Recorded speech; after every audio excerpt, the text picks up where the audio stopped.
জবানের পবিত্রতা এই আসমানের নিচে জমিনের উপরে সবচেয়ে যিনি বেশি তাকিদ দিয়েছেন তিনি আর কেউ নন, তিনি হলেন আমার কেবলা জানা হুজুর বিশ্বলী খাজা বাবা ফরিদপুরি। বলবেন কিভাবে তিনি হলেন এই তাকিদ দেওয়ার লোক? আমার কেবলা জানা হুজুর বলেছেন, বাবারা একজন আমার মুরিদ অপর মুরিদের জন্য, অর্থাৎ এক জাকির ভাই অপর জাকির ভাইয়ের সহোদর ভাইয়ের চেয়ে 70 গুণ মহাব্বত। কয় গুণ? 70 গুণ। এখন দেখতেছি 70 গুণ দূরে থাক আর 70 গুণ মাইনাস হয়ে শত্রুতাই শুরু করছে। এটা করেন না, এটার নাম তরিকা না বাজার। ও মা ও বোন, এটার নাম তরিকা না। তরিকা হলো আমার হুজুর বলেছেন যে আপনার একদিনের বড়। কয়দিনের? একদিন। ওরা মিয়া 10 দিনের নয়, 10 বছরের নয়, মাত্র একদিনের বড়। একদিনের যে বড়, বয়সে হোক তরিকার দিক দিয়ে হোক, আপনি তার বিরুদ্ধে কখনো বিরুদ্ধাচরণ করবেন না, কথা কাটাকাটি করবেন না। ভাববেন একদিন আগে সে দুনিয়ায় আসার কারণে, তরিকায় একদিন আগে সে যাওয়ার কারণে আপনার চেয়ে তরিকার কাজ একটা বেশি করেছে, আপনার চেয়ে আল্লাহর হুকুম আহকাম ইবাদত বন্দেগী একটু বেশি করেছে। কাজেই যে ব্যক্তি আল্লাহর বেশি ইবাদত বন্দেগী করে আল্লাহর সে তত নিকটতম হয়ে যায়। তরিকার কাজ যত বেশি করে আপন পীর তাকে তত বেশি কাছে টাইনা নেয়। যার কারণে পীরের কাছে সে উত্তম, সে আল্লাহর কাছে উত্তম ব্যক্তি।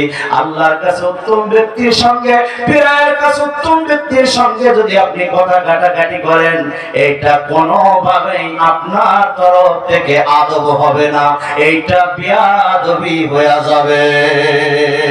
বিয়াদব মাহরুমে গাছতে আজ ফাজরের বিয়াদব হলো আল্লাহর রহমত থেকে বঞ্চিত।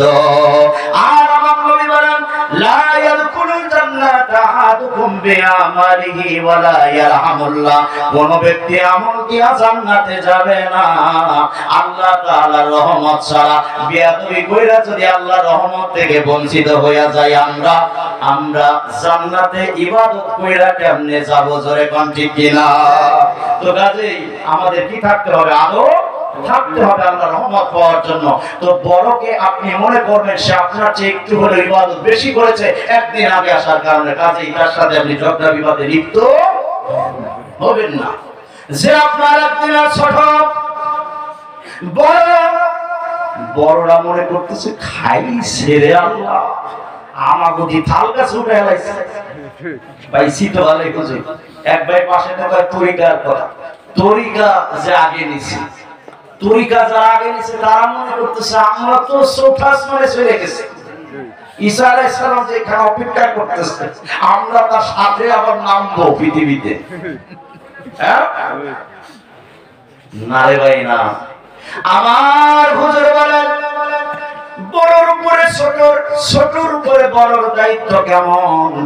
বড়কে বলে দিলেন যারা বড় তারা, আপনারা ভাববেন দুনিয়ায় আগে আসছেন পাপ বেশি করে ফেলেছেন। পাপ যে বেশি করে আল্লাহ তারে দূরে সরাই দেয়, দূরে সরাইয়া রাখে। ছোট যে আপনার পরে আইছে, একদিন পরে আপনি ভাববেন সে আপনার চেয়ে একদিন পরে আসার কারণে একটা হইল পাপ কম করেছে, কাজেই সে